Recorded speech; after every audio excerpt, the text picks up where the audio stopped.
No moi.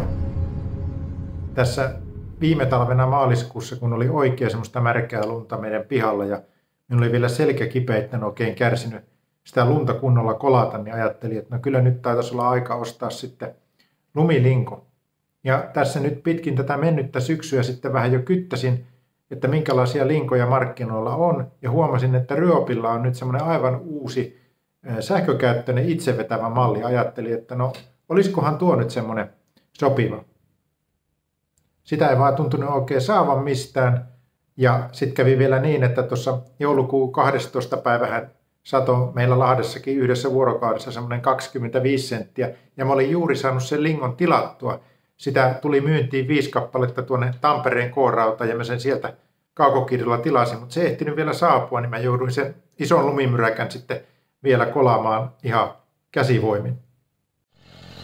Ja mä ajattelin, että kyllä siinä pitäisi nyt olla sitten riittävästi tehoa, että sitten kun tulee taas se kevät, loska ja moska, niin sen saa sitten lingottua pois.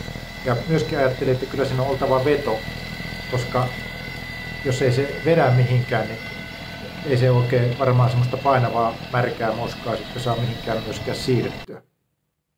Ja sitten mulla oli vähän semmoista uteliaisuuttakin tässä pelissä, koska nythän tommosia polttomoottorilinkoja vastaavilla ominaisuuksilla, niin niitähän saa varmaan puoleen hintaan. Mä ajattelin nyt, että no koitetaan olla ekologisia ja ostetaanpa nyt tämmöinen sähkölaite sitten, ja toisaalta sitten siinä ei tarvitse sen bensan kanssa läträtä. Ja sieltähän se sitten Kaukokiito minulle sen lumilingon toi, ja sehän on tuommoinen iso pahvilaatikko kuormalavalla. Ja sinä päivänä sattui sitten olemaan 15 astetta pakkasta, niin meinasi vähän sormet jäätyä, kun sitä sitten siinä kasailin. Eli tässä tämä peli nyt on, ja tämähän on sikäli parempi kuin ne halvemmat mallit, että tässä tämä kuuppa esimerkiksi on metallia, kun niissä halvoissa se on muovia.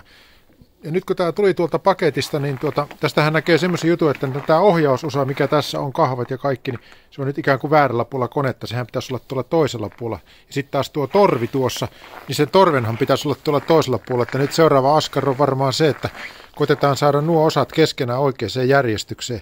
Ne on kyllä niin kuin vaijereilla tai johdolla kiinni niin, että ne ei kokonaan ole irti. Jos mä tästä nostan, niin tämä näkyy, että täällä on jotain johtoja tuolla, millä se on kiinni, että tätä ei voi ihan mihin tahansa nostaa. Siihen kasaamiseen meni aikaa ehkä semmoinen tunti, vähän reilu. Ja en aio tällä videolla nyt näyttää, kuinka mä sen kasasin, koska mulla oli siinä kaikenlaista säätöä pikkasen. Ja tuolta netistä Ryopin sivulta löytyy kylläkin englanninkielisenä, mutta kuitenkin sieltä löytyy oikein hyvä video juuri tästä mallista, kuinka siis se linko pitää oikeasti kasata. Ja sen verran voi sanoa, että siinä mukana tullut kasausohje oli kyllä aika huono. Esimerkiksi mulla jää semmoinen yksi vaijeri vähän niin kuin yli. Mietin, että no mikähän vaijeri tämä on, kun tästä ei mainita kasausohjeessa mitään. Se on semmoinen vaijeri, jolla säädetään sitten sen heittotorven yläreunaa, eli sitä, että mihinkä kulmaan se sitten heittää sen lumeen. Ja se selvisi, kun mä sitten löysin netistä sen videon. Laitan tosiaan sen videon linkin sitten tuonne alas tuonne videon kuvauskenttään, niin voit sieltä katsoa, jos olet tämmöisen hankkinut ja ihmettelet, että miten tämä kasataan. Ei se kyllä nyt mitenkään erityisen vaikea sitten ollut kasata. Tässä lingon mukanahan tulee 2 kappaletta 5 ampperitunnin akku ja 36 voltin järjestelmähän tämä on.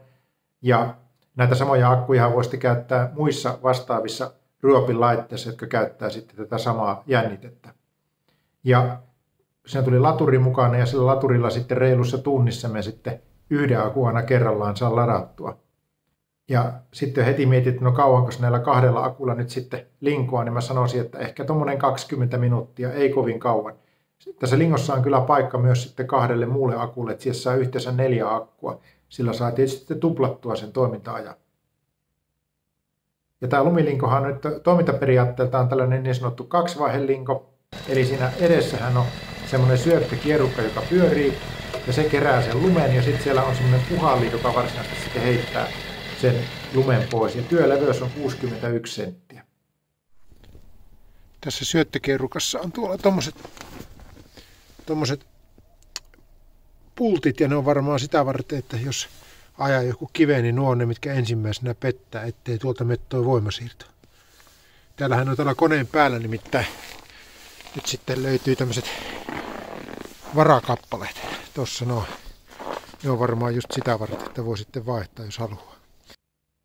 Ja se lingon korkeutta maahan, niin sitä voi sitten sieltä lingon sivulta säätää, ja nyt oletuksena ainakin minulla se tuli niin, että se ottaa todella tarkasti maata pitkin. No minun tapauksessa se ei oikeastaan haittaa, koska minulla on asfalttipiha, mutta jos on sorapiha, niin kannattaisi kyllä ehkä pikkasen nostaa, muuten se nappaa sieltä heti kaikki kivetkin mukaan.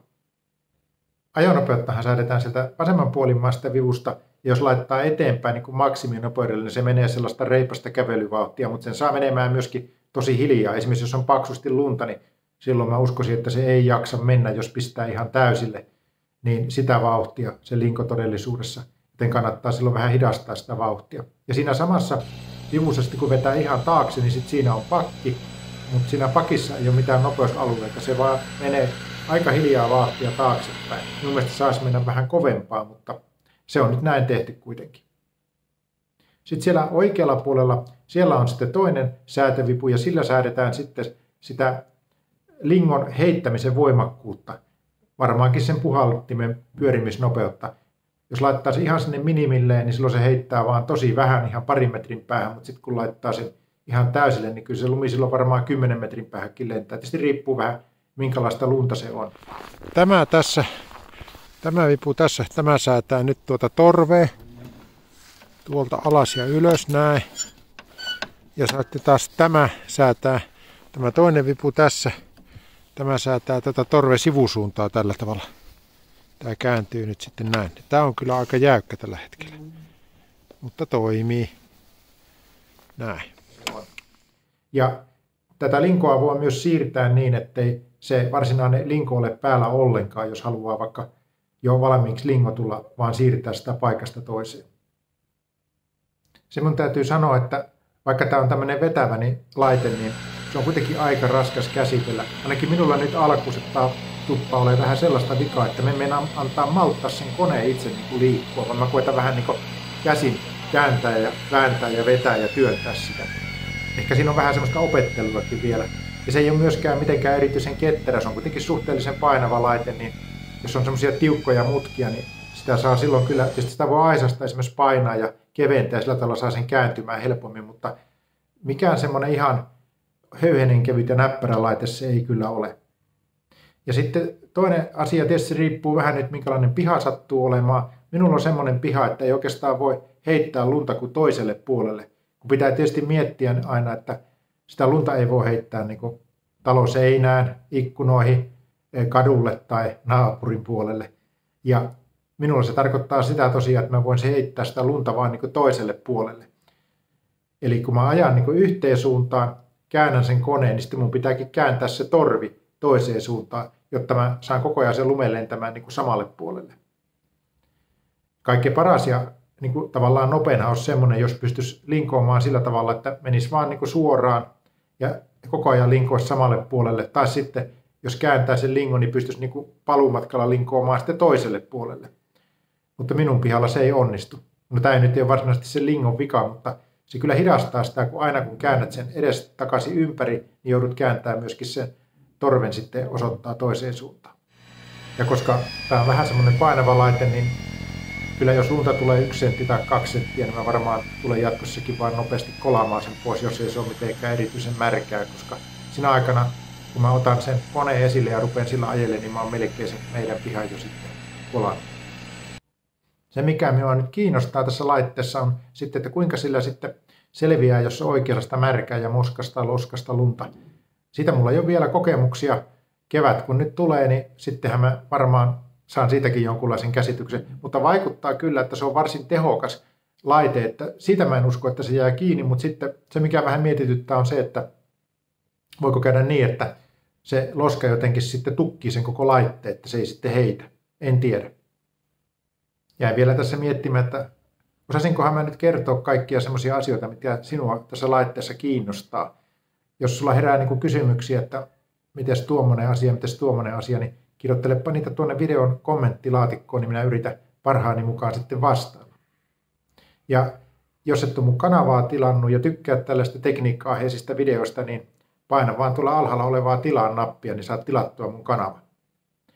Nähdään sitten taas ensi videolla. Moikka moi!